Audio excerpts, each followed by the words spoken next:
இன்றைய தினம் ஸ்டாலின் ஏதோ பேசுறார். எடப்பாடி பழனிசாமி அவருடைய சொந்தக்காரர் வீட்டில் ரெய்டு நடந்து போச்சு, அதனால போய் பாரதிய ஜனதா கட்சியோட போய் கூட்டணி வச்சுட்டானு. ஏயா, என் சொந்தக்கார வீட்டில் நடக்கிறதுக்கும் கூட்டணி சம்பளத்துக்கு என்ன சம்பந்தம்? என் சொந்தக்காரன் நிறைய இருக்கிறாங்க, அவைய தொழில் பண்றாங்க, அங்கங்க ஏதாவது நடந்தா போய் ஈடி போவோம், வருமான வரி போவோம். அதுக்கு என்னை கூட அது நினைக்காது தலைவா. திரு ஸ்டாலின் அவர்களே, நீ தலைவன் சொல்றதுக்கு சரியில்லை, தலைவருக்கு பொருத்தமான ஆளும் இல்லை. நீங்க பொருத்தமானவராக இருந்தா அனைத்து இந்திய அண்ணா திராவிட முன்னேற்ற கழக ஆட்சியில ஏதாவது குறைபாடுகள் இருந்தா அதை சொல்லு, அதுக்கு பதில் சொல்றேன். அதை விட்டுட்டு உங்க சொந்தக்காரர் வீட்டில் போய் ரெய்டு நடந்திருக்குது, அதுக்கு பயந்து போய் தான் பாரதிய ஜனதா கட்சியோட போய் இணைஞ்சுக்கினார். திரு ஸ்டாலின் அவர்களே, அனைத்து இந்திய அண்ணா திராவிட முன்னேற்ற கழகத்தை பொறுத்த வரைக்கும் மடியிலே கனமில்லை, வழியிலே பயம் இல்லை, எதற்கும் யாருக்கும் அஞ்சாத தொண்டா அண்ணா திமுக. நான் மட்டுமல்ல, இங்க இருக்கிற தொண்டங்கோட பயப்பட மாட்டோம். பயப்படுவோமா? திரு கருணாநிதியை நாங்க பார்த்துட்டோம், நீ எந்த மூளை? ஆக அதை விட்டுட்டு நீ எங்களுடைய ஆட்சியில குறைபாடு இருந்தா எடுத்து சுட்டி காட்ட, அதுக்கு நாங்க பதில் சொல்ல தயார். ஏன்னா எந்த குறையும் கண்டுபிடிக்க முடியாது. நிறைவான ஆட்சி தந்த ஒரே அரசாங்கம் அண்ணா திமுக அரசாங்கம். 10 ஆண்டு காலம் சிறப்பான ஆட்சி நாட்டு மக்களுக்கு தந்தோம். இன்னைக்கு திராவிட முன்னேற்ற கழகம், அனைத்து இந்திய அண்ணா திராவிட முன்னேற்ற கழக ஆட்சியில் எந்த குறையும் கண்டுபிடிக்க முடியாத ஒரு சிறப்பான ஆட்சி இந்த அரசாங்கம் அண்ணா திமுக அரசாங்கம்.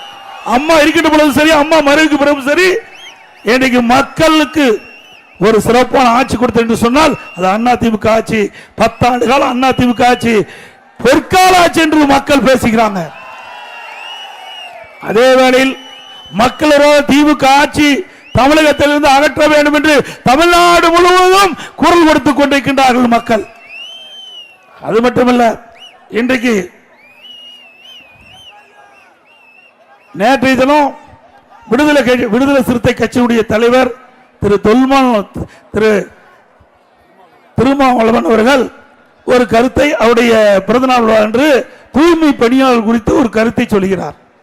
அதற்கு திராவிட முன்னேற்ற கூட்டணியில் திரு விடுதலை சிறுத்தையும் இடம்பெற்றிருக்கு, திரு கம்யூனிஸ்ட் கட்சியும் இடம்பெற்றிருக்கு. கம்யூனிஸ்ட் கட்சி தலைவர் அதை மறுத்திருக்கின்றார்.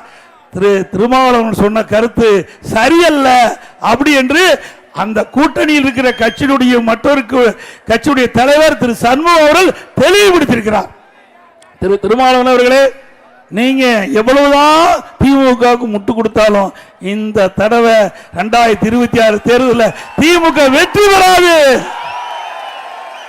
இப்பொழுதும் நான் திரு திருமாவளவன் அவர்களுக்கு குறிப்பிடுவதெல்லாம், நீங்க உங்க கட்சி நடத்திட்டு இருக்கிறீங்க, மக்களிடத்தில் உங்களுக்கு ஒரு செல்வாக்கு இருக்குது. திராவிட முன்னேற்ற கழகம் ஊழல் நிறைந்த அரசாங்கமாக எல்லா துறையிலும் முறைகேடு நடந்திருக்குது. இன்றைக்கு எல்லா மக்களும் வெறுத்து போயிருக்கின்றார்கள்.